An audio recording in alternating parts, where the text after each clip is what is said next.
എനിക്ക് തോന്നുന്നു brutally raped age of 13 I guess.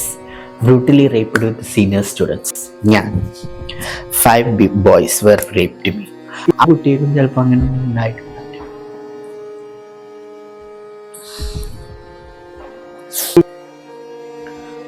ഇനി അനുഭവിക്കാനൊന്നുമില്ല, അത്രയും ഞാൻ ചെറുപ്പത്തിൽ തന്നെ അനുഭവിച്ചിട്ടുണ്ട്. പക്ഷെ ഇപ്പോഴത്തെ കുടുംബത്തിൽ നിന്ന് തന്നെ അബ്യൂസ് ഞാൻ ഒരുപാട് നേരിട്ടുണ്ട്. Childhood was very bad. ഞാൻ എന്ത് ചെയ്യുന്ന എനിക്കറിയില്ല. ഞാൻ ആരോട് പോയിട്ട് ചോദിക്കും. പാരൻസ് ഇല്ല, ഫാമിലിയിൽ നിന്നൊരു സപ്പോർട്ട് ഇല്ല. ശരിക്കും പറയുകയാണെങ്കിൽ ഇത്രയും ജീവിതത്തിൽ ആദ്യമായിട്ടാണ് ഞാൻ ഇത്രയും. അപ്പൊ എന്നോട് ചിലർ പറയുന്നത് എന്താ വെച്ചാൽ, നീ ചെയ്തു വെച്ച കർമ്മ അതുകൊണ്ടാണ് നീ അനുഭവിക്കുന്നത്. എന്ത് കർമ്മ? എന്നോട് ഒരാൾ എൻ്റെ ലൈഫിൽ വന്ന് എന്നെ അബ്യൂസ് ചെയ്തിട്ട് അയാൾക്ക് എതിരെ ഞാൻ പറഞ്ഞതാണോ ഞാൻ ചെയ്ത കർമ്മ? എനിക്ക് ജോലി കിട്ടുന്നില്ല, എവിടെയും എനിക്ക് ജോലി കിട്ടുന്നില്ല. എനിക്ക് സത്യം പറയുകയാണെങ്കിൽ എനിക്കറിയില്ല ഇനി എന്തായി തീരും, ലൈഫ് എന്തായി തീരും എന്നൊന്നും എനിക്കറിയില്ല. ഞാനൊരു സത്യമാണ് തുറന്നു പറഞ്ഞത്. അതിൻ്റെ പേരിൽ ഞാൻ നല്ലോണം വേട്ടയാടും. നിഷേധിക്കുമ്പോൾ ശരിക്കും ഞാൻ അവനോട് പറഞ്ഞു, ഈ ഒരു കാര്യം കുറച്ച് പോയിസൺ വാങ്ങി തന്നു, ഞാൻ കഴിച്ചോളാം, നീ എനിക്ക് ഫുഡ് അപ്പം എന്നോട് പറഞ്ഞു ഞാൻ വാങ്ങിത്തരാം, ഞാൻ നിനക്ക് ചോറ് വാങ്ങിത്തരാം. ഞാൻ കഴിച്ചിട്ട് പാലക്കാട് ഡിസ്ട്രിക്ട് ഹോസ്പിറ്റലിൽ ഞാൻ കൊണ്ടുപോകാം, എന്നിട്ട് ഞാൻ പറയാം എനിക്ക് മെന്റലി കുറച്ച് പ്രശ്നമുണ്ട്, അതുകൊണ്ട് ഞാൻ കഴിച്ചതാണ്. Bisexual, I'm a gay or I'm a transgender, I'm a sexual വർക്കിൽ പോകുന്ന ഒരാളാണെന്ന് നിങ്ങൾക്ക് കണ്ടു തോന്നുന്നുണ്ടോ? അല്ല. പിന്നെ നിങ്ങൾ എന്താ ഉദ്ദേശിക്കുന്നത്? 3 വർഷമായിട്ട് ഒരാളായിട്ട് റിലേഷൻഷിപ്പിലാണെന്ന് പറയുന്നത്. തന്നോട് ഇത്രയും നേരം നല്ല രീതിയിൽ സംസാരിക്കുന്നത് എങ്ങനെയാണോ ചോദിക്കുന്നത്? ഒരാളെ ഇന്റർവ്യൂവിന് വിളിക്കുമ്പോൾ നോക്കിയിട്ട് ചോദിക്കണം.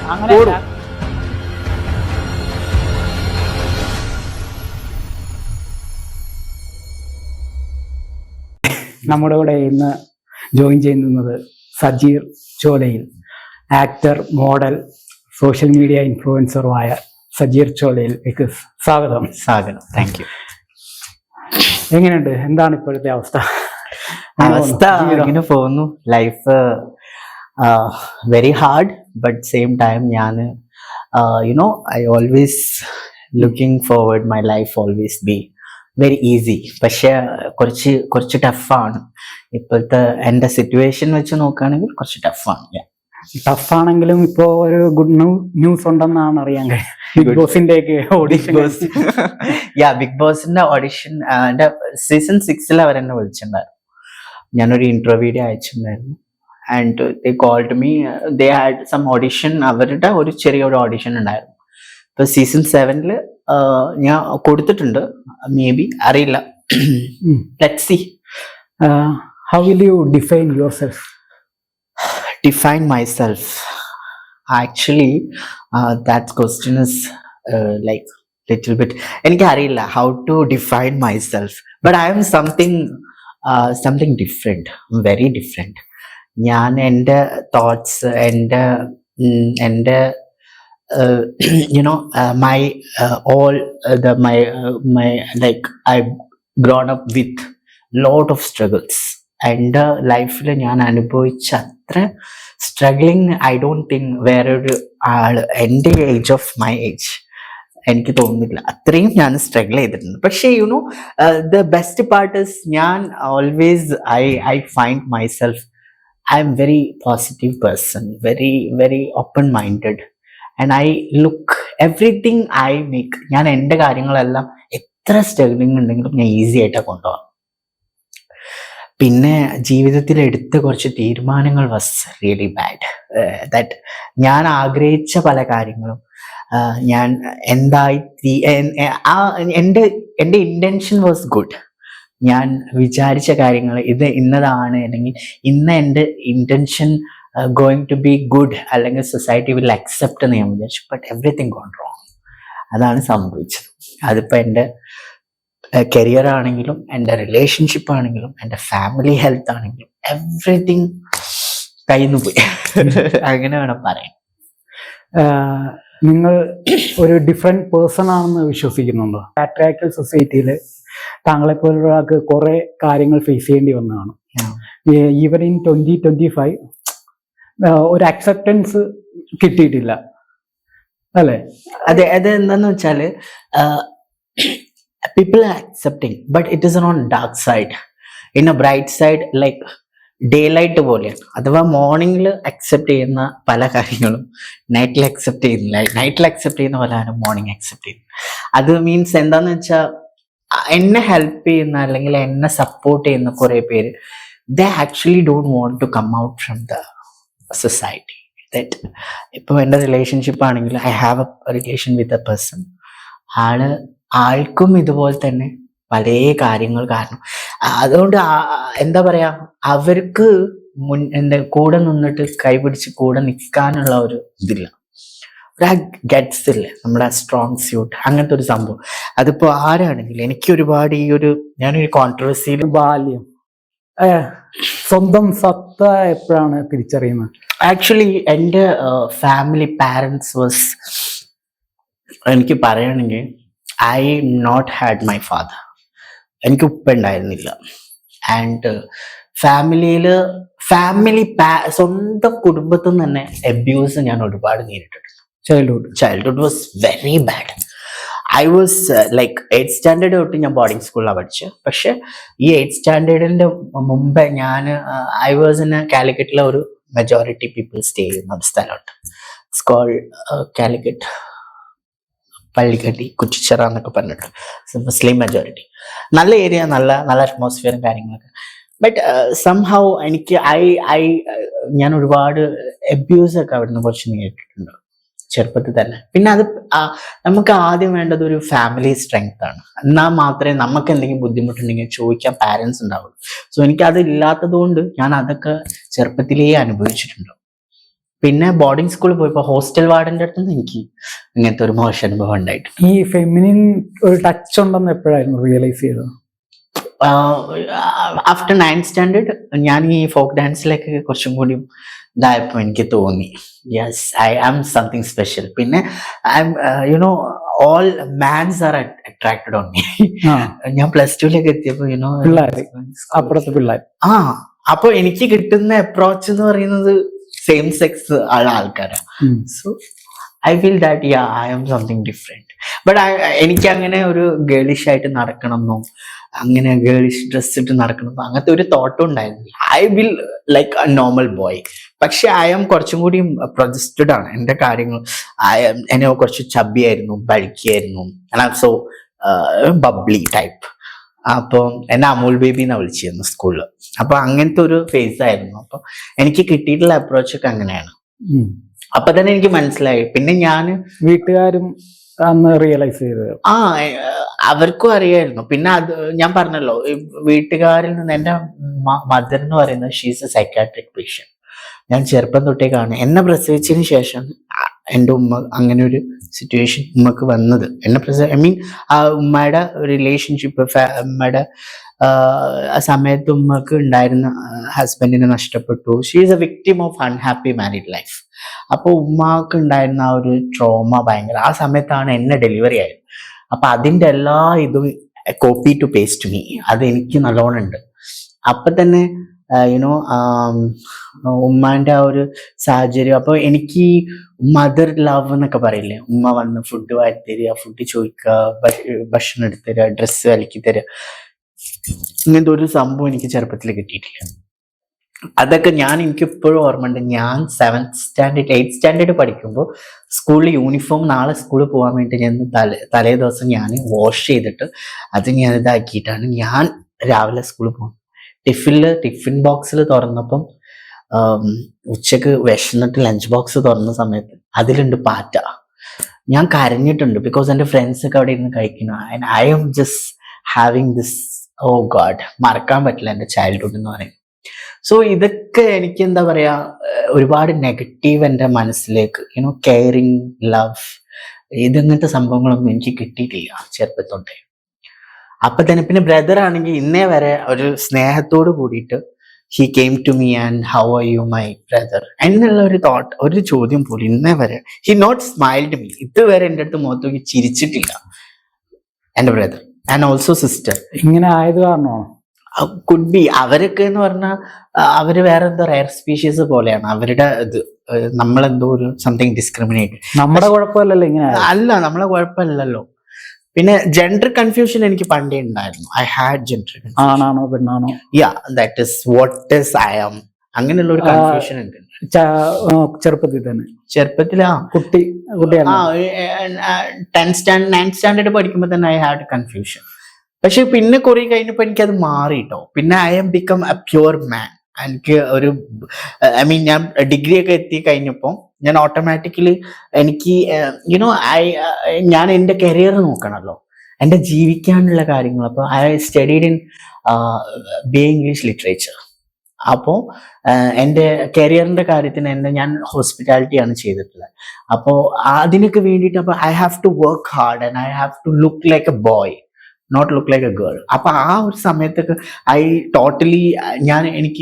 I speak well languages. ഞാൻ ഇംഗ്ലീഷ്, ഹിന്ദി, തമിഴ്, അറബിക്, ഉറുദു ഇതൊക്കെ ഞാൻ നല്ല ഫ്ലുവൻ്റ് ആണ്. അപ്പോൾ ഞാൻ വർക്ക് ചെയ്തിട്ടൊക്കെ ഉള്ള റെപ്യൂട്ടേഷൻ കമ്പനീസിലാണ്, ഹൈലി റെപ്യൂട്ടഡ് ആയിട്ടുള്ള. I worked in 5-star hotels, 5-star hospitals, അങ്ങനെയുള്ളടത്തൊക്കെ വർക്ക് ചെയ്തത്. അവിടെയൊക്കെ ഒരു ജെൻഡർ കൺഫ്യൂഷൻ ആയി പോയ ജോലി കിട്ടും ഇല്ല. So I know where I have to be like. അപ്പൊ എനിക്ക് തോന്നുന്നു എൻ്റെ ചില ക്വാളിറ്റീസും കാര്യങ്ങളൊക്കെ ഉണ്ടായതുകൊണ്ട് എനിക്ക് എൻ്റെ കരിയറും എൻ്റെ സേഫ് സോൺ ആക്കാൻ പറ്റിയിട്ടുണ്ടായിരുന്നു. ഹൈഡ് ചെയ്ത് വെക്കേണ്ടി വന്നു പലതും.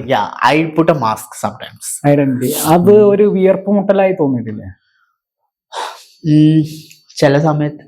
ഈ റിലേഷൻഷിപ്പിലേക്ക് വരുമ്പോഴാണ് നമ്മൾക്ക് മനസ്സിലാവുന്നത് നമ്മൾ ആക്ച്വലി എന്താണെന്നത്. I M having a relationship with a man. അപ്പൊ തന്നെ നമുക്ക് ഈ അബ്യൂസിലൂടെയാണോ ഇത് ബ്രോ ഇങ്ങനെ റിയലൈസ് ചെയ്തത്? എല്ലാരും ഇങ്ങനെ അബ്യൂസ് ചെയ്യപ്പെടുമ്പോഴാണല്ലോ നമുക്ക് അറിയുന്നത് നമുക്ക് എന്തോ ഒരു പ്രശ്നമുണ്ട് എന്നുള്ളത് നമുക്ക് തോന്നുന്നത് അപ്പോഴാണ്. ക്ലാസ്സിലെ ടീച്ചേഴ്സിൽ നിന്ന്, വാർഡനിൽ നിന്നാണ് ഞാൻ വാർഡനിൽ. പുള്ളി എനിക്ക് പ്രത്യേക, കുറെ കുട്ടികൾ ഉണ്ടാവില്ല ഹോസ്റ്റലില്, പക്ഷെ എനിക്ക് മാത്രം പ്രത്യേക കൺസിഡറേഷൻ. രാവിലെ നമുക്ക് നേരത്തെ എണീക്കണം, സുബഹിക്ക് എണീക്കണം, പക്ഷെ എന്നെ എണീപ്പിക്കില്ല. പുള്ളി വന്നിട്ട് തല ഇടുക, ബാക്കിയുള്ള കുട്ടികൾക്ക് വടിയെടുത്ത് അടിക്കും.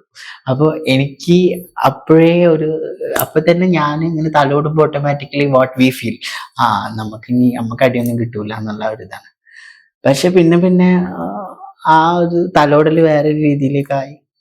പിന്നെ ഒരു അബ്യൂസിലേക്ക് എത്തിയിട്ടുണ്ടായിരുന്നു. പിന്നെ എനിക്ക് തോന്നുന്നു brutally raped age of 13 I guess. Brutally raped with senior students. ഞാൻ 5 boys were raped me. Not same age, they are elder than me. അന്ന് ശരിക്കും ആ ഒരു ഏജിൽ നമ്മൾ റേപ്ഡ് ആവുക, അതൊക്കെ എനിക്ക് ഒരിക്കലും മറക്കാൻ പറ്റാത്തൊരു അനുഭവമാണ്. ഐ ടോട്ടലി ഒരു കുട്ടികൾക്കും ചിലപ്പോൾ അങ്ങനെ ഒന്നും ഉണ്ടായിട്ടുണ്ടാവില്ല.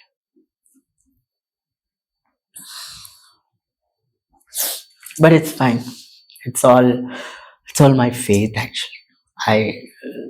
എന്താ പറയാ,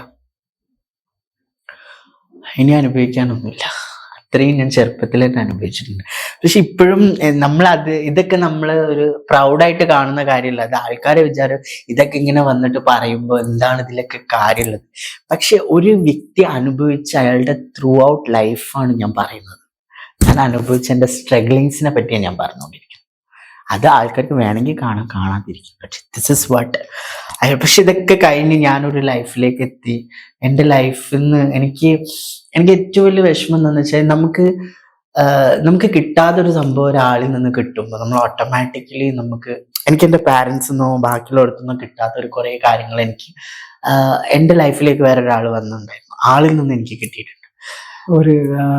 ഈ കാര്യം വേറെ ആരെയും അറിയിച്ചില്ല? ഈ കാര്യം ഈ സീരിയസ് ഓടിച്ചേർന്ന് അറിയിക്കാൻ പറ്റിയ ഒരു സാഹചര്യം ബോർഡിംഗ് സ്കൂളാണ്. അന്ന് അത്ര ഇതില്ല. ഇപ്പോഴും അല്ല, എനിക്കത് എങ്ങനെ അതിനെ റിയാക്ട് ചെയ്യണം, എങ്ങനെ അതിനെ ഇഗ്നോർ ചെയ്യണം എന്ന് എനിക്കറിയില്ല. And I am seeing something different. എനിക്ക് ഒരിക്കലും ഞാൻ കാണാത്ത കുറെ കാര്യങ്ങൾ കാണുകയാണ്. ദെൻ പിന്നെ ഞാൻ മനസ്സിലാക്കി ഐ എം നോട്ട് അവരെ പോലെ അല്ല ഞാനെന്നുള്ളത് ഞാൻ മനസ്സിലാക്കി. എനിക്കങ്ങനെ അവരെ റിജക്റ്റ് ചെയ്യാനുള്ള ശക്തി എനിക്കില്ല. That is actually happen. Even 8ാം class പഠിക്കുമ്പോഴാണ്. അപ്പൊ വിദ്യാഭ്യാസമൊക്കെ എങ്ങനെയായിരുന്നു? ഫണ്ടിങ് ഞാൻ കാലിക്കറ്റിലെ ഒരു വലിയ ഹൗസ് സ്കൂളിന്റെ പേര് പറയുന്നില്ല, ഒരു റെപ്യൂട്ടഡ് ബോർഡിംഗ് സ്കൂളിലാണ് ഞാൻ പഠിച്ചത്. അപ്പൊ അവിടെ എന്ന് വെച്ചാൽ ആക്ച്വലി അവര് അലൗ ചെയ്യുന്നത് ഇറ്റ്സ് എ പേയബിൾ ആയിട്ടുള്ള ബോർഡിംഗ് സ്കൂളാണ്. പക്ഷെ അവർക്ക് ഒരു മുസ്ലിം ഇൻസ്റ്റിറ്റ്യൂഷൻ ആയതുകൊണ്ട് അവർക്ക് ഈ ഓർഫൻസ് ആയ കുട്ടികൾ അവർ ഏറ്റെടുക്കുന്നുണ്ട്. അപ്പോൾ ബേസിക്കലി ഞാനൊരു ഓർഫൻ ആണ്, because I don't have father. പിന്നെ മദർ ഇങ്ങനെയാണ്. അപ്പൊ ഗ്രാൻഡ് ഫാദർ അവരുടെ ആയിട്ടുള്ള കുറേ റെസ്പോൺസിബിലിറ്റി അവർക്കുണ്ട്, അവരുടെ മക്കള്, അവരുടെ പേരക്കുട്ടികൾ. He's actually married second time. അപ്പൊ പുള്ളിയുടെ ബാക്കിയുള്ള കാര്യങ്ങൾ, അപ്പൊ അതിന് വേണ്ടി അപ്പൊ നമുക്കൊരു ബേർഡൻ ആയപ്പോ എന്നെ കൊണ്ടുപോയിട്ട് 8ാം ക്ലാസ്സിൽ നിന്ന് തന്നെ ബോർഡിംഗ് സ്കൂൾ കൊണ്ടാക്കി. ആ ബോർഡിംഗ് സ്കൂളിൽ എത്തിയതിന് ശേഷമാണ് ഞാൻ ഇങ്ങനത്തെ കുറെ കാര്യങ്ങൾ ഫേസ് ചെയ്തത്. അപ്പം അവിടെ സ്കൂളിൽ പഠിക്കുന്ന കുട്ടികളെല്ലാം ഫീ എന്ന് പറയുന്ന ബോർഡിംഗ് സ്കൂളിന് നല്ലൊരു എമൗണ്ട് ഫീ ആവും. പക്ഷെ എനിക്ക് എന്തോ ഭാഗ്യത്തിന് അവിടെ കിട്ടി. ബിക്കോസ് ഓഫ് അന്നേ ഞാൻ നല്ല സംസാരിക്കുമായിരുന്നു. ഞാൻ എൻ്റെ 8th സ്റ്റാൻഡേർഡിലാണെങ്കിലും അവർക്കൊരു ഇതുണ്ട്, അഡ്മിനിസ്ട്രേഷൻ അവർ ഇന്റർവ്യൂ ചെയ്യും കുട്ടികളെ എടുക്കുന്ന കുട്ടികൾ. So they feel that I am okay, I am able to do my higher education. So they given me a chance. അങ്ങനെയാണ് അവിടെ കിട്ടിയത്. പൈസ ഒന്നും കൊടുത്തില്ല. +2 വരെ ഞാൻ അവിടെ പഠിച്ചു. കോളേജ് പിന്നെ ഡിഗ്രി ഞാൻ BA ഇംഗ്ലീഷ് ലിറ്ററേച്ചർ ചെയ്തു, ഡിഗ്രി ചെയ്തു. കാലിക്കറ്റ് തന്നെയാണ് ചെയ്തത്. പിന്നെ ക്യാബിൻ ക്രൂ പഠിക്കണം എന്നൊരു ആഗ്രഹം ഉണ്ടായിരുന്നു. അപ്പൊ എന്നെ ഒരാൾ സ്പോൺസർ ചെയ്തു. ക്യാബിൻ ക്രൂ ഇൻകംപ്ലീറ്റ് ആണ്, കംപ്ലീറ്റ് ആക്കാൻ പറ്റിയില്ല. എന്റെ വലിയൊരു ആഗ്രഹമായിരുന്നു ക്യാബിൻ ക്രൂ ആവണം. പക്ഷെ ഫിസിക്കലി ഞാൻ ഫിറ്റ് അല്ല, അതൊന്നും എനിക്ക് ആവാൻ പറ്റിയില്ല. Physically fit means kind of hormonal problems ഒന്നും, രണ്ടാമത്തെ ഹൈറ്റ് പ്രിഫറൻസ് ഒക്കെ ഉണ്ട് വിത്തൗട്ട് ഷൂസ്. ഇത് ഹോർമോണൽ പ്രോബ്ലം ആണെന്നാണോ വിശ്വസിക്കുന്നത്? അല്ല, എന്റെ ടെസ്റ്റോസ്റ്ററോണിൽ കുറച്ച് പ്രശ്നമുണ്ട്. അത് കുറച്ച് പ്രശ്നമുണ്ട് എന്നുള്ളത് എനിക്കറിയാം. പക്ഷെ അതുകൊണ്ട് അത് വലിയ പ്രശ്നമായിട്ട് ഇപ്പൊ 100ൽ 85% ഞാൻ നോർമലാണ്, 25% പ്രശ്നമുള്ളൂ. അപ്പൊ ഞാൻ ആ 25% എങ്ങനെയെങ്കിലും കറക്റ്റ് ചെയ്യാനല്ലോ നോക്കണ്ടേ, അല്ലാതെ അത് കൂട്ടിയിട്ട് അങ്ങനെയാണ് ഞാൻ അങ്ങനെ ചിന്തിച്ചത്. പക്ഷെ gradually it is came increased, my percentage will increase. ഇപ്പൊ എനിക്ക് തോന്നുന്നു it will more than 50 it is already my changes is happened. നമ്മളൊക്കെ കുട്ടിക്കാലത്ത് ചാന്തുകുട്ട് എന്ന സിനിമ കണ്ടിട്ടാണ് ഇങ്ങനെ ഒരു ഇതുണ്ടെന്ന്, ഒരു സ്ത്രൈനത ഭാവമൊക്കെ ഞാൻ അറിയുന്നത്. എന്റെ ഇത് കാരണമായിരിക്കും.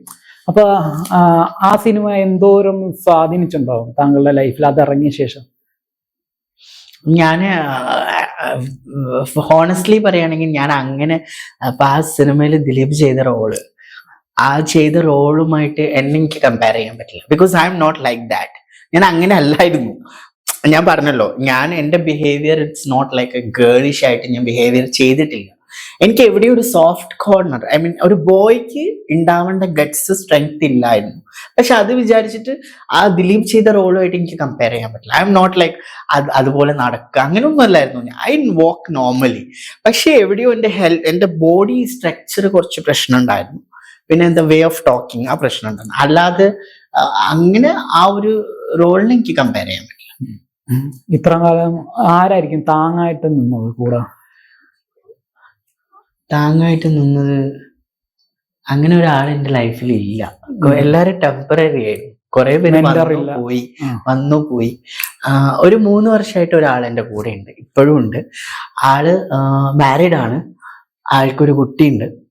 പക്ഷെ എന്താന്ന് വെച്ചാല് ആള് തന്ന കെയറും സ്നേഹവും കാര്യങ്ങളൊക്കെ നല്ലോണം എനിക്ക് തന്നു. പക്ഷെ എവിടെയാ പ്രോബ്ലം പറ്റിയെന്ന് വെച്ചാൽ ആളെ എനിക്ക് നഷ്ടപ്പെടാനുള്ള ഒരു സമയം വന്നപ്പോ സ്റ്റിൽ റിലേഷൻഷിപ്പിലാണ്. ആളുടെ ഫാമിലിക്ക് ഇപ്പൊ അറിയാം. അപ്പം ആളുടെ ഫാമിലി അറിഞ്ഞപ്പോ ഇങ്ങനെ പ്രശ്നമായി. എൻ്റെ അടുത്ത് പറഞ്ഞത് ഇപ്പൊ, കാരണം ആൾ ഓൾറെഡി മാരീഡ് ആണ്, ഒരു കുട്ടിയുണ്ട്. പക്ഷെ ആൾക്ക് എന്താന്ന് വെച്ചാ എനിക്ക് തന്ന ആ കെയറിങ്ങും സ്നേഹവും ആളിപ്പോ പറയുന്നത് നീ തെറ്റിദ്ധരിക്കപ്പെട്ടതാണ് പുള്ളി പറയും. കാരണം പുള്ളിക്ക് വേറെ ഓപ്ഷൻ ഇല്ല.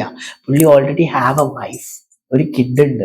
അപ്പം എന്നെ ഇനി അക്സെപ്റ്റ് ചെയ്യാൻ ഞാൻ വീട്ടിൽ പോയി ഉപ്പനോടും ഉമ്മനോട് സംസാരിച്ചു. ഇപ്പോഴും ആളുമായിട്ട് ഞാൻ റിലേഷൻഷിപ്പിലാണ്. പക്ഷെ പോലും അതൊരു വളരെ സ്വകാര്യമായ റിലേഷൻഷിപ്പ്. അഥവാ പുള്ളിക്ക് ഒരിക്കലും എന്നെ പിടിച്ച് കൈ പിടിച്ചിട്ട് എന്നെ കൂടെ വീട്ടിൽ കൊണ്ടുപോയി നിർത്താനൊന്നും പറ്റില്ലല്ലോ. പക്ഷെ എല്ലാ മെന്റൽ സപ്പോർട്ടും അയാൾ എന്നെ കേട്ടിരുന്ന പോലെ ഈ ലോകത്ത് ആരും എന്നെ കേട്ടിരുന്നില്ല. അയാൾ എനിക്ക് തന്ന കെയറും സ്നേഹം വേറൊരാളെങ്കിൽ സ്ട്രെയിറ്റ് ആയിട്ടുള്ള ഒരാളാണ്. He's a very straight guy. He's very actually good guy. ഞാൻ ഇത്രയും കാലത്തിൽ കണ്ടതിൽ വെച്ച് ഇത്രയും നല്ലൊരു അയാൾക്ക് അയാളുടേതായിട്ടുള്ള ലോകമുണ്ട്. പക്ഷെ എന്നാലും അയാളുടെ ഉള്ളിൽ എവിടെയോ ഒരു മനുഷ്യത്വമുണ്ട്. അയാൾ എന്നോട് കാണിച്ച ആ മനുഷ്യത്വം ഞാൻ സ്നേഹമായി തെറ്റിദ്ധരിച്ചതാണോ എന്നൊന്നും തന്നെ ഞാൻ പറയുന്നത്. അയാൾക്ക് എന്നെ ഭയങ്കര അയാൾക്ക് എന്തോ അയാളുടെ ജീവിതത്തിൽ ചിലപ്പോൾ അയാൾ ഇത്രയും വേറൊരാളെ പ്രൊട്ടക്ട് ചെയ്തിട്ടുണ്ടല്ല. കാരണം അയാൾക്ക് അറിയായിരുന്നു എൻ്റെ അവസ്ഥ എന്താ. മെന്റലി ആൻഡ് ഫിസിക്കലി അറ്റാച്ച്ഡ് ആയിരുന്നു. യാ ഫിസിക്കലി അറ്റാച്ച്ഡ് ആണ്. ബട്ട് ഫിസിക്കലി അതൊരു സെക്കൻഡറി പാർട്ടാണ്. മെന്റലി ആയിരുന്നു കൂടുതൽ. ചില ആൾക്കാർ നമ്മളൊരു ഫിസിക്കലി അപ്രോച്ചിന് വേണ്ടി മാത്രം നമ്മളെ കാണില്ല. ഇതങ്ങനെയല്ല. ഇത് മെന്റലി അറ്റാച്ച്മെന്റ് ആണ് കൂടുതൽ. ആൾക്ക് ഫിസിക്കലി ഉള്ളത് ഒരു സെക്കൻഡറി മാത്രമായിരുന്നു. എന്നാൽ ഓൾറെഡി ആൾക്ക് ഒരു വൈഫ് ഉണ്ട്. പിന്നെ ഞാൻ ഓക്കെ ആയിരുന്നു. കാരണം എനിക്ക് ആളിൽ നിന്ന് ആവശ്യപ്പെടുന്നത് അത് ആളെനിക്ക് തരുന്നുണ്ടായിരുന്നു. ട്രാൻസ്പെറന്റ് ആയിരുന്നു. വൈഫ് ഉണ്ടെന്ന് ഇപ്പൊ ഞങ്ങള് ഒരു 3 months ആയിട്ട് ഭയങ്കരമായിട്ട് പ്രശ്നമായി. ഞാൻ ആളുടെ വീട്ടിൽ ഒരു 1 month മുമ്പ് പോയി. കാരണം എന്താന്ന് വെച്ചാൽ ആള് എന്നോട് പറഞ്ഞു ഇനി എന്നെ വിളിക്കരുത്, കാണരുത്. അപ്പോൾ ഇതെന്താന്ന് വെച്ചാല് എവിടെയോ ആളുടെ വൈഫോ ആരോ അറിഞ്ഞു കാണും. പിന്നെ ആളുടെ ഞാൻ വീട്ടിൽ പോയപ്പോൾ ആളുടെ സിസ്റ്ററിനൊക്കെ കാര്യം മനസ്സിലായിണ്ടായിരുന്നു. അപ്പൊ എന്നോട് ഇതിങ്ങനെ പറഞ്ഞപ്പോ എനിക്കത് താങ്ങാൻ പറ്റുന്നതല്ല. കാരണം എനിക്കൊരിക്കലും ആളെ ഒഴിവാക്കിയിട്ട് വേറൊരു ലൈഫ്. ഞാൻ ദുബായില് ഞാൻ വർക്ക് ചെയ്തിരുന്നത് ദുബായിലായിരുന്നു. അവിടുന്ന് ഞാൻ നാട്ടിൽ വന്നിട്ട് ഞാൻ ഒരു 8 or 10 വട്ടം ഞാൻ തിരിച്ച് ദുബായി പോയിട്ട് എനിക്ക് നിൽക്കാൻ പറ്റിയിട്ടില്ല. ബിക്കോസ് എനിക്ക് കിട്ടിയ ആ ഒരു കെയറിങ്ങും സ്നേഹവും അത് എപ്പോഴും കിട്ടണം എന്ന് വിചാരിച്ചിട്ട് ഞാൻ ഇവിടെ നാട്ടിൽ വന്ന് സെറ്റിലായി.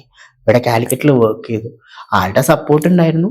അപ്പോൾ നല്ല രീതിയിൽ മുന്നോട്ട് പോയതാണ്. പക്ഷെ പെട്ടെന്ന് ഇത് ബ്രേക്ക് ആയപ്പോൾ ഞാൻ വിചാരിച്ചു ഈ ഡയറക്ടറിന്റെ കോൺട്രവേഴ്സി കാരണമാണെന്നൊക്കെ കരുതി.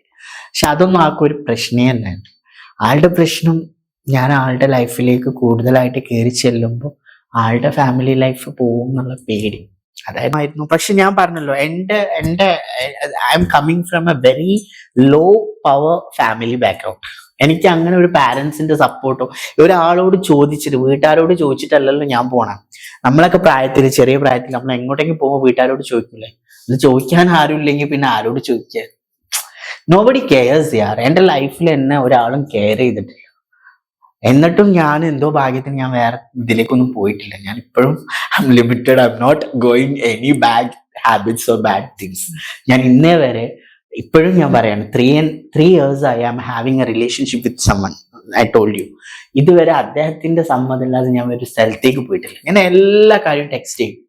മൂപ്പര് എനിക്ക് റീപ്ലൈയും തരും. അപ്പൊ അത്രയും ഇതാണ്. പക്ഷെ എന്നാലും ഇപ്പൊ ആരെങ്കിലും എന്നെ ഹെൽപ്പ് ചെയ്യുമ്പോൾ മൂപ്പര് പറയും എന്തിനാ ഹെൽപ്പ് ചെയ്യുന്നത്? അപ്പോഴും സംശയമാണ് ഞാൻ അങ്ങനെ പോകുന്നുണ്ടോ, ഞാൻ അങ്ങനെ റിലേഷൻഷിപ്പിലുണ്ടോ, അല്ലെങ്കിൽ ഞാൻ ഫിസിക്കലി അങ്ങനെ ഇതുണ്ടോ. അതൊക്കെ എനിക്ക് വിഷമമുള്ള കാര്യമാണ്. പക്ഷെ I M okay with my life. പിന്നെ എന്താന്ന് വെച്ചാൽ ഫസ്റ്റ് ഓഫ് ഓൾ ഇങ്ങനെ ഒരു കോൺട്രവേഴ്സിയിലാണ് ഞാൻ ഇങ്ങനെ പറഞ്ഞിട്ടുള്ളത്. ഇത് ഇതുവരെ തെളിയിക്കപ്പെട്ടിട്ടില്ല.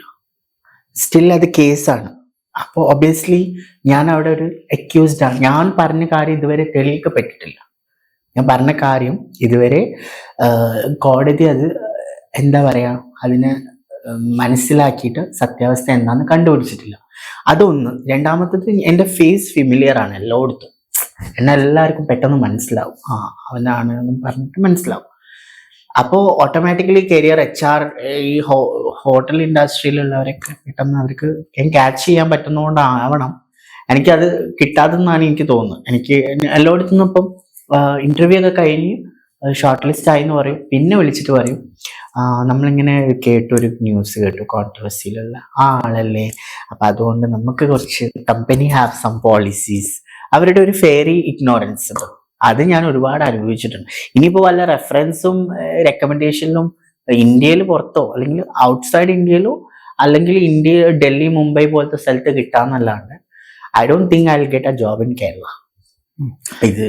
അപ്പൊ എങ്ങനെ സർവൈവ് ചെയ്തു ഇത്ര മാസം ജോലിയില്ല? അതാ ഞാൻ പറഞ്ഞത്. ഞാൻ അനുഭവിച്ച സ്ട്രഗ്ലിങ് ലാസ്റ്റ് 9 months 8 months എനിക്ക് എന്താ പറയാ, ഞാൻ ട്രാവൽ ചെയ്യാറുണ്ട്, ഞാൻ എൻ്റെ കാര്യങ്ങൾ ചെയ്യാറുണ്ട് എല്ലാം.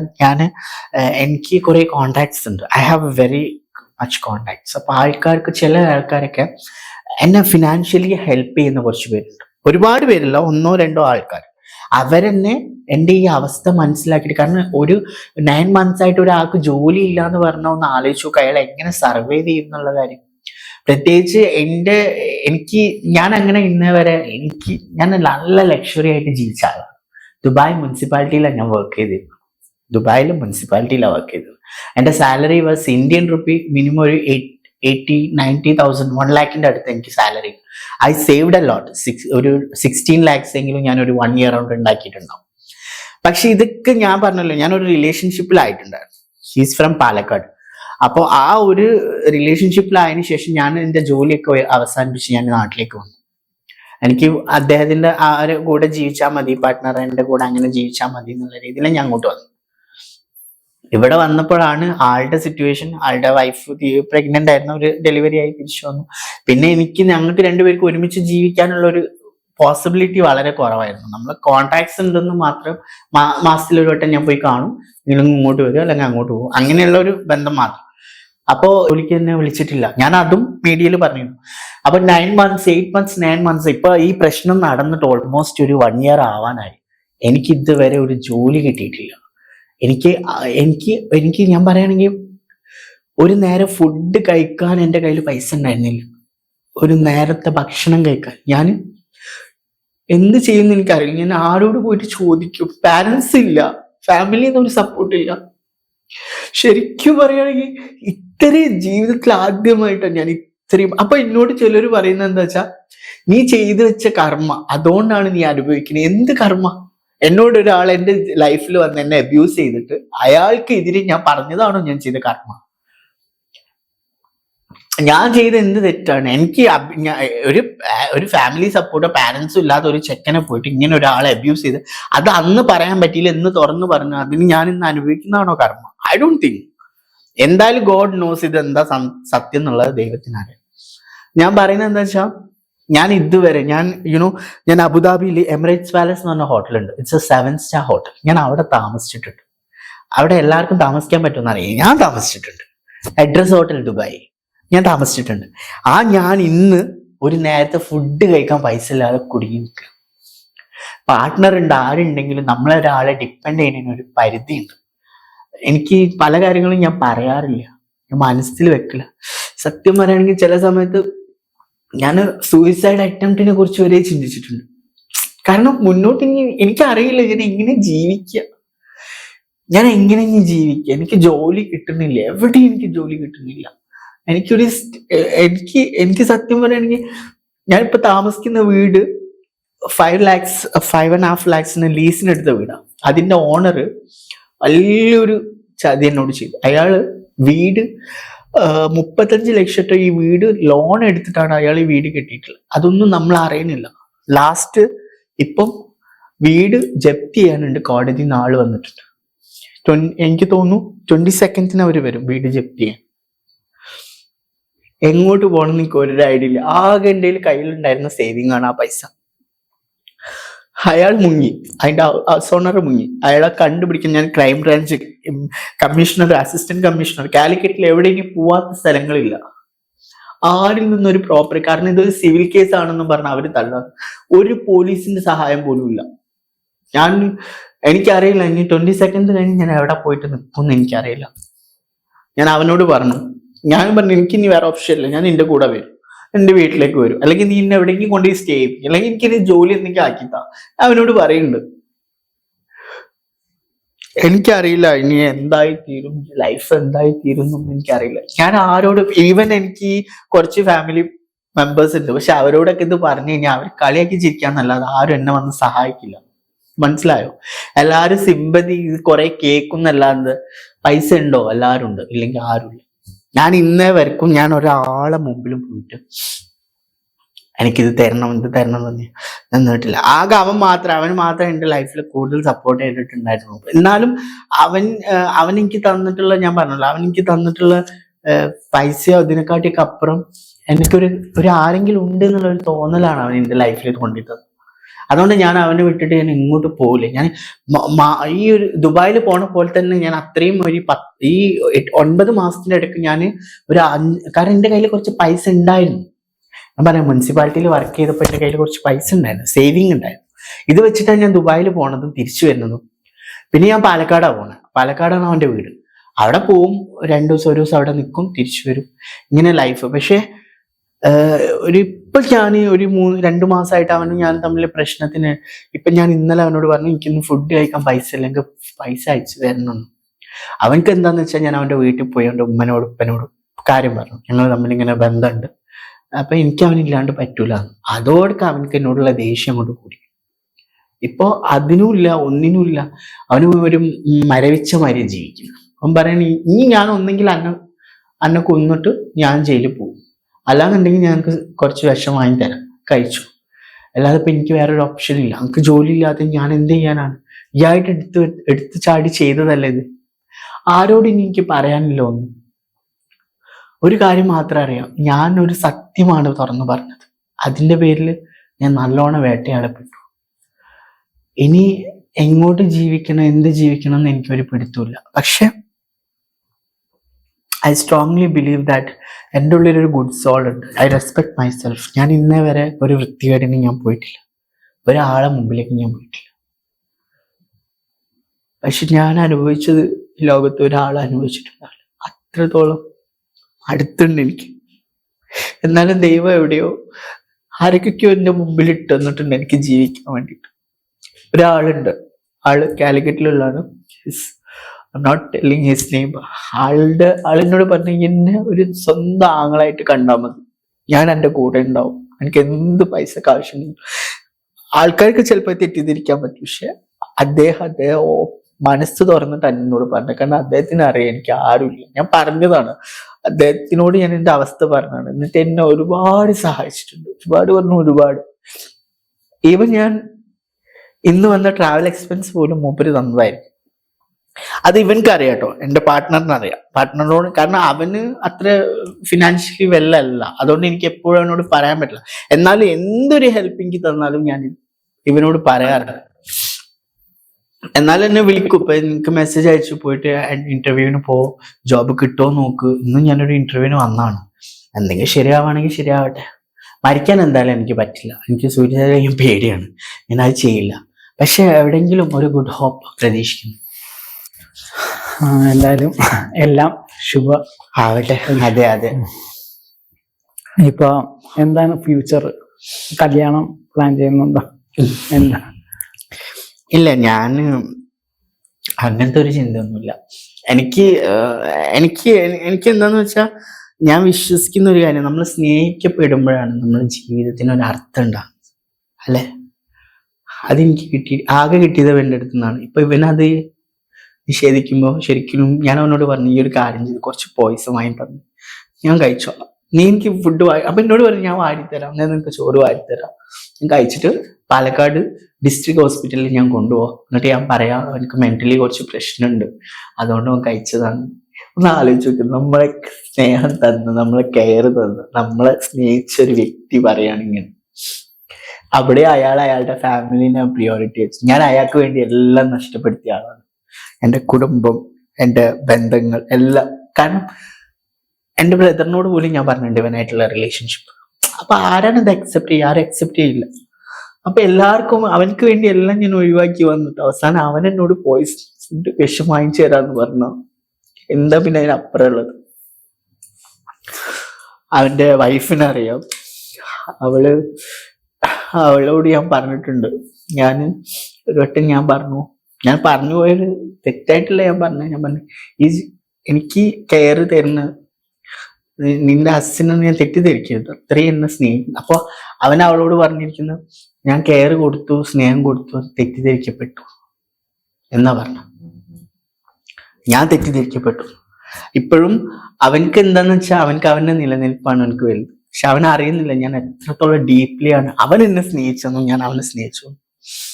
ഇതൊന്നും ആരും അക്സെപ്റ്റ് ചെയ്യാൻ പോണില്ല എന്നാണ്. പക്ഷെ ഞാൻ വിശ്വസിക്കുന്നത്, എനിക്ക് നാളെ അവിടെ പോയി കയറി ചെന്നാൽ എനിക്ക് അതിന്റെ അക്സെപ്റ്റൻസ് കിട്ടും. അത് അവന്റെ ഫാദറിനും മദറിനും അറിയാം, അവന്റെ സിസ്റ്ററിനും അറിയാം. പിന്നെ ഞാനായിട്ടൊരു ഫാമിലി തകർക്കണ്ട വിചാരിച്ചിട്ടുണ്ട്. കാരണം ഞാൻ കാരണം ആർക്കും ഒരു ഉപദ്രവം വേണ്ട. അപ്പൊ ഞാൻ ജീവിക്കും. ഇൻഷാ അല്ലാഹ്. അങ്ങനെ ഒരു എല്ലാം അറിഞ്ഞിട്ട് ഒരു ഭാര്യയും മക്കളും ഉള്ള ആളുടെ ചെന്നത് ഞാൻ എന്നോട് പറഞ്ഞിട്ടില്ല, കല്യാണം പറഞ്ഞിട്ടില്ല. നിങ്ങൾ റിലേഷൻഷിപ്പിലായി ഒരു 1 month കഴിഞ്ഞപ്പോഴാണ് എന്നെ കാണാൻ കാലിക്കറ്റ് വരുന്നത്. അപ്പോഴാണ് ഈ പറയുന്നത് ഞാൻ മാരീഡ് ആണ്, വൈഫ് പ്രഗ്നന്റ് ആണെന്നൊക്കെ. ഞാനത് എന്നോട് പറഞ്ഞു ഈ ആലോചിച്ചൊരു തീരുമാനം എടുത്തു എന്ന് പറഞ്ഞു. നമ്മുടെ നാട്ടിലെ ലെസ്ബിയൻ കപ്പിൾസിന് കിട്ടുന്ന അക്സെപ്റ്റൻസ് പോലും ഗേ കപ്പിൾസിന് കിട്ടുന്നില്ലെന്ന് തോന്നുന്നു. ഫസ്റ്റ് ഓഫ് ഓൾ എന്റെ പാർട്ട്ണർ ഗേ അല്ല, he's A straight Guy. Even ഞാൻ പറയട്ടെ, എന്നോട് അട്രാക്ട് ചെയ്യുന്ന ആരും ഗേസ് ആയിട്ടല്ല. താങ്കളുടെ ഐഡന്റിറ്റി പറയാം. എന്റെ ഐഡന്റിറ്റി എനിക്ക് അറിയില്ല. I cannot tell you that I M A bisexual, I'm a gay or I'm a transgender. I'm A person who have I am into like into same sex, but I am not into everyone. I am in, എല്ലാരെയും പോയിട്ട് interact ചെയ്യുക അങ്ങനെ എനിക്കൊരു ഇതില്ല. I am living with a person, അയാൾ മാത്രം, that's all. അപ്പൊ അതിന് ഗേസ് എന്ന് പറയുന്നത് എല്ലാവരുമായിട്ട് അങ്ങനെ ബന്ധമുള്ളവർ, അവർക്ക് എല്ലാ ആണുങ്ങളോടും താല്പര്യം ഉണ്ടാവും. എനിക്ക് അങ്ങനെയില്ല. I am not like that person. I love a person, that is. Maybe അതിനെ ഗേ എന്ന് വിളിക്കാൻ പറ്റുമെങ്കിൽ അങ്ങനെ വിളിക്കാം, പക്ഷെ എനിക്ക് proudly I cannot say I am a gay. Acceptance കുറവായിട്ട് തോന്നിയിട്ടുണ്ടോ അങ്ങനെ? അക്സെപ്റ്റൻസ് യെസ്, ലിറ്ററലി കുറവല്ലേ. ഇപ്പൊ നമ്മള് ജെൻഡർ, ഇവൻ എൻ്റെ അടുത്ത് പറഞ്ഞിട്ടുണ്ട്. ഞാൻ പറഞ്ഞു ഞാൻ ജെൻഡർ ചേഞ്ച് ചെയ്താൽ എന്താണ്, അപ്പൊ ഫുൾ അക്സെപ്റ്റൻസ്. അവന് പറഞ്ഞു റിസ്ക് ഒക്കെ നീയാണ് എടുക്കേണ്ടത്, പക്ഷെ ഞാൻ കൂടെ ഉണ്ടാവും എന്ന് പറഞ്ഞു. ഞാൻ സർജറിക്കുള്ള മെഡിസിൻ വരെ കഴിച്ച് സ്റ്റാർട്ട് ചെയ്തു. റിനെ മെഡിസിറ്റിയിലാണ് ഞാൻ പോയിരുന്നത്. അവനോടെല്ലാം പറഞ്ഞിട്ട് തന്നെ മെഡിസിൻ ഈസ്ട്രജൻ ഒക്കെ ഞാൻ തുടങ്ങി. എന്റെ ഫസ്റ്റ് ട്രീറ്റ്മെന്റ് സ്റ്റാർട്ട് ചെയ്തു. പക്ഷെ ഞങ്ങൾ തമ്മിലുള്ള ഈ ഒരു ഫൈറ്റ്, ഇടയ്ക്കിടയ്ക്ക് ഫൈറ്റ് ഉണ്ടാവുമ്പോൾ എനിക്കൊരു പേടി, ഇവനക്ക് വേണ്ടി ഞാൻ ഇത് ചെയ്തിട്ട് ലാസ്റ്റ് ഇവൻ ഇട്ടിട്ട് പോയാ എനിക്കൊരിക്കലും ഒരു സെക്സ് വർക്കിലേക്ക് എന്നെ കൊണ്ട് പോകാൻ പറ്റില്ല. ഞാൻ അങ്ങനത്തെ ഒരാളെ. താങ്കൾക്ക് ഇതുവരെ കൺഫ്യൂഷൻ ആണ് ഇപ്പോഴും? ഇപ്പൊ ആള് എന്നോട് പറയാണ് നിർബന്ധിച്ചാണ് ചെയ്യാൻ. പുള്ളി നിർബന്ധിച്ചല്ല, ഞാൻ പുള്ളി എന്റെ കൂടെ ലൈഫ് ലോങ് ഉണ്ടാവാൻ വേണ്ടിയിട്ട്. അതെ, അങ്ങനെ നമ്മൾ ചെയ്യുന്ന, നമുക്ക് അങ്ങനെ ഒരു ഇതുണ്ടാവല്ലോ, ലൈഫ് ലോങ് എന്റെ കൂടെ ഉണ്ടാവാൻ വേണ്ടി. ഇപ്പൊ കമ്മ്യൂണിറ്റിയുടെ ഭാഗമാണ് LGBT? ഞാൻ ഒരു കമ്മ്യൂണിറ്റിന്റെ ഭാഗമല്ല. എന്താണ്, എനിക്ക് താല്പര്യമില്ല. മെന്റൽ സപ്പോർട്ട് എനിക്ക് സപ്പോർട്ട് എന്നെ വിളിക്കും രഞ്ജിമാർ, പിന്നെ ശീതൽ ശ്യാം, ജാസി, നമ്മുടെ ജാസി ഫ്രണ്ട് ആയിരുന്നു. ജാസിക്ക് എന്റെ ബെസ്റ്റ് ഫ്രണ്ടാണ്. ഞങ്ങൾ ഒരുമിച്ചാണ് ദുബായിൽ സ്റ്റേ ചെയ്തത്. ഷാർജയിലായിരുന്നു അവന്. ഞാൻ ഇടയ്ക്കിടയ്ക്ക് അവനെ കാണാൻ പോവാറുണ്ട്. ഞങ്ങള് നല്ല ക്ലോസ് ഫ്രണ്ട്സ് ആണ്. ഇപ്പോഴും കൊച്ചിയിൽ വന്നാൽ എന്നോട് വരാൻ പറയും, വിളിക്കാൻ പറയും. ഞാൻ പക്ഷെ ഇപ്പൊ കോണ്ടാക്ട് ഒന്നുമില്ല, ഇപ്പൊ ഞാൻ വിളിക്കലില്ല. ജാസിയുടെ സർജറി എല്ലാം കഴിഞ്ഞു? ഇല്ല, ആക്ച്വലി എനിക്ക് അതിന്റെ സർജറി ഡീറ്റെയിൽസ് ഒന്നും അറിയില്ല. പക്ഷെ വി ഹാവ് എ കോണ്ടാക്ട്. നമ്മൾ അതിനെ കുറിച്ച് ഞാൻ ചോദിക്കുമ്പോ എന്നോട് പറഞ്ഞു ബ്രസ്റ്റ് സർജറിന്റെ എന്തോ ടാബ്ലറ്റ്സ്, മെഡിസിൻ കഴിക്കുന്നുണ്ടെന്ന് അറിയാം, പക്ഷെ സർജറിന്റെ കാര്യമൊന്നും എനിക്കറിയില്ല. ഈവൻ നമ്മളും ആഗ്രഹിക്കൂലേ, നമ്മളങ്ങനെ ആയിക്കഴിഞ്ഞാൽ നമ്മൾ അക്സെപ്റ്റ് ചെയ്യാൻ ആൾക്കാരുണ്ടല്ലോ. ഇപ്പൊ ഞാൻ അങ്ങനെ ആയിക്കഴിഞ്ഞാല് എനിക്കിപ്പോ ധൈര്യത്തിൽ അവിടെ കയറി ചെല്ലാം. ബിക്കോസ് അക്സെപ്റ്റ് ചെയ്തേ പറ്റുള്ളൂ. ബിക്കോസ് ഹീസ് മൈ മാൻ, അല്ലേ? അയാൾ എന്റെ കൂടെ ഉണ്ടായിരുന്നു, ജീവിച്ച അയാൾ എനിക്കൊരു പ്രോമിസ് തന്നിട്ടുണ്ട് കൂടെ ഉണ്ടാവുന്നു. പിന്നെ ഞാൻ എന്തിനു പേടിക്കുന്നു? പക്ഷെ എനിക്കത് ചെയ്യാനുള്ള ഒരു ഇപ്പോഴത്തെ കണ്ടീഷനിൽ financially I am not able. അങ്ങനെ എല്ലാവരും വിശ്വസിക്കാൻ പറ്റും? എല്ലാരും വിശ്വസിക്കാൻ പറ്റില്ല. ഞാൻ അയാളെ വിശ്വസിക്കുന്നുണ്ട് ഇപ്പോഴും. അയാളെ എന്നെ ചതിക്കില്ല എന്നുള്ളൊരു വിശ്വാസം. അപ്പൊ സർജറി ഇപ്പൊ തൽക്കാലം മാറ്റി? എന്റെ കയ്യിൽ ഫണ്ട് ഇല്ല. ഫണ്ട് എന്തെങ്കിലും റെഡി ആവുകയാണെങ്കിൽ ചെയ്യും. എന്തുമാത്രം കോസ്റ്റ്ലി ആണ് ഇത്? Actually it's a different where you do the surgery. അതാണ് അതിന്റെ main part. If you're doing surgery in Mumbai or Delhi or Kochi, Coimbatore. ഇപ്പൊ ബേസിക്കലി കോയമ്പത്തൂർ ഒക്കെ ചെയ്യുകയാണെങ്കിൽ ഒരു 6 lakhs കൊണ്ട് ഇത് കംപ്ലീറ്റ് നമുക്ക് ചെയ്യാൻ പറ്റും. അപ്പും ഡൗൺ 6 lakhs മതി. കാരണം അവിടെ ഹോസ്പിറ്റലിന്റെ പേര് എനിക്കറിയില്ല, വേദാന്നോ അങ്ങനെ എന്തോ പറയാം. അവിടെയൊക്കെ എന്ന് വെച്ചാല് പക്ഷെ നമ്മളൊരു 8 months എങ്കിലും ഹോർമോൺ ട്രീറ്റ്മെന്റിലായിരിക്കണം. ബോഡി കംപ്ലീറ്റ്ലി അലോ ചെയ്യണം ഇത് കട്ട് ചെയ്യാനുള്ള അഥവാ ബ്ലീഡിങ് സെൻസേഷനും കാര്യങ്ങളൊക്കെ സ്റ്റോപ്പ് ചെയ്യാനുള്ള ഓപ്ഷൻ ഇത് വന്നതിന് ശേഷമേ ഈ സർജറി ചെയ്യുള്ളൂ. But if you are going to Mumbai 10 lakhs ഉണ്ടെങ്കിൽ നിങ്ങൾക്ക് ഇന്ന് പോയിട്ട് നാളെ തന്നെ സർജറി ചെയ്യും. 8 മാസം ഒന്നും വെയിറ്റ് ചെയ്യേണ്ട ആവശ്യമില്ല. ഞാൻ അതിനെക്കുറിച്ച് റിസർച്ച് ചെയ്ത് പഠിച്ചു, അവരുടെ അടുത്ത് ചോദിച്ചു, ചെയ്യാൻ നിന്നതാണ്. കാരണം നമ്മൾ ഈ വെയിറ്റ് ചെയ്യേണ്ട ആവശ്യമില്ല. അവരപ്പം തന്നെ നാളെ തന്നെ പോയിട്ട് എല്ലാം ചെയ്തു തരും. എവിടേക്കൊക്കെ റീകൺസ്ട്രക്ഷൻ ചെയ്യാൻ പറ്റും അവിടെയൊക്കെ അവർ ചെയ്തു തരും. But it will more risk. കാരണം പെയിൻ അത്രയും കൂടും. കാരണം ഈ 8 മാസം നമ്മൾ എടുക്കുന്ന ട്രീറ്റ്മെന്റ് എന്തിനാണെന്നറിയോ? ഈ വെയിൻസിനെ എല്ലാം സെൻസേഷൻ ഔട്ട് ചെയ്തിട്ട് അതിന്റെ എല്ലാം ചുരുക്കി എടുത്തിട്ട് വേണം ഇത് കട്ട് ചെയ്യാൻ. അപ്പം നമുക്ക് ബ്ലീഡിങ്ങും ഇതും കുറയും, പെയിന് കുറയും ഇതൊക്കെ. പക്ഷെ ഇത് നാളെ തന്നെ പോയി ചെയ്യുമ്പോൾ ഒരു മെയിൽ ബോഡിയിലെ പാർട്ടാണ് എടുത്ത് കളയുന്നത്. ചിലപ്പോൾ ഓവർ ബ്ലീഡിങ് ആവാം, എന്തും സംഭവിക്കാം. ടൊറൻഷ്യൽ ബ്ലീഡിങ് വന്ന ആള് ഡെത്തായി പോവാം. സോൾ റിസ്ക്.